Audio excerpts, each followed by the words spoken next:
ధన్యవాదాలు అధ్యక్ష. నిరంతరం ఆదోని నియోజకవర్గంలో నాకు మద్దతుగా నిలిచే మైనారిటీలకు సంబంధించిన సమస్యల్ని మీ ముందుంచడానికి ప్రయత్నం చేస్తాను అధ్యక్ష. అక్కడ ఆరేకల్లో బాలికల రెసిడెన్షియల్ స్కూల్ అధ్యక్ష 18 కోట్ల రూపాయల ఖర్చుతో నిర్మించారు అధ్యక్ష. దానికి స్టాఫ్, దానికి సంబంధించిన అడ్మినిస్ట్రేషన్ లేక నిరుపయోగంగా ఉంది, అడ్మిషన్స్ లేవు అధ్యక్ష.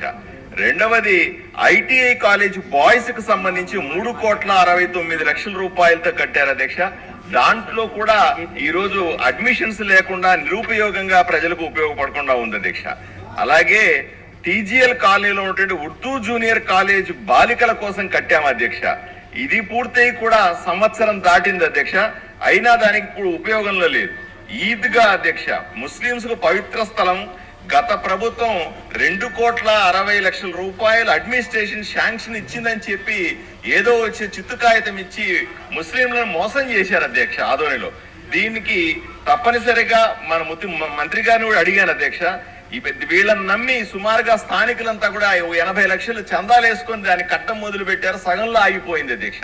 దీన్ని కూడా పట్టించుకోవాల్సిన అవసరం ఉంది.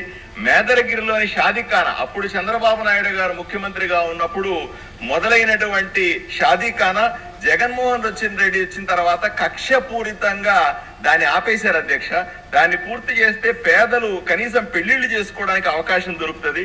శ్మశాన వాటిక కబరిస్తానికి సంబంధించిన ప్రహరీ కూడా పెండింగ్ లో ఉంది అధ్యక్ష. ముస్లిం సోదరులకు మాయ మాటలు చెప్పి ఆదోనిలో కాదు రాష్ట్రం అంతా కూడా ముస్లింలు అన్యాయం చేసింది వైసీపీ పార్టీ అధ్యక్ష. ముస్లింల వైపు నిలబడి వాళ్ళని కాపాడేది, వాళ్ళ గురించి ఆలోచన చేసేది గౌరవ ముఖ్యమంత్రి చంద్రబాబు నాయుడు గారి నాయకత్వంలో రాష్ట్ర ప్రభుత్వం, నరేంద్ర మోదీ గారి నాయకత్వంలో ఉన్నటువంటి ఎన్డీఏ ప్రభుత్వం అని మీ ద్వారా తెలియజేసుకుంటున్నాను అధ్యక్ష.